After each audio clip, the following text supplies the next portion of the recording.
ধন্যবাদ। Thank you very much. আজকে আমরা আমাদের প্রয়াত বরমগুনাং শান্তি কুমার দেববর্মা, উনি কিছুদিন আগে স্ট্রোকে তিনি মারা যান।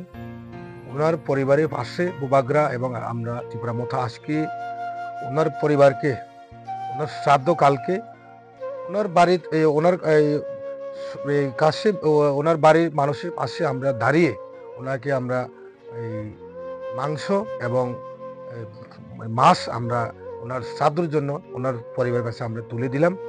আমরা সবসময় বলি যে আমাদের গ্রেট লিডার মহারাজ এবং বুবাগ্রা গ্রেট লিডার সবসময় বলেন যে আমাদের যখন মানুষের বিপদে পড়ে, যখন মানুষের সমস্যা যখন থাকে, তখন মানুষের পাশে দাঁড়ানোর জন্য মহারাজ সবসময় আমাদেরকে শেখাচ্ছেন। সেই কারণে আজকে আমরা এখানে আসলাম। এটা হচ্ছে আমাদের এই আমতলী গোলাগাতি চৈলাম কনস্টিটুয়েন্সি বাসতলী 2 নম্বর ওয়ার্ডে শান্তি কুমার দেব ওনার পরিবারের পাশে আমরা আজকে দাঁড়ালাম। ওনার পরিবারের পাশে আমরা এখনো আসি এবং পরবর্তী সময় আমরা থাকবো বুবাগ্রা এবং ত্রিপুরা মথা ওনার পরিবারের পাশে এই যে ত্রিপুরাসা আমরা থাকবো। বুবাগ্রা সবসময় বলে আমাদেরকে পুইলা ত্রিপুরাসা হলো পার্টি। তো আমরা সবসময় ত্রিপুরাসা উনি কি পার্টি করে কি করেন আমরা দেখার বিষয় না। আমরা পুইলা ত্রিপুরাসা হলো party. Thank you very much.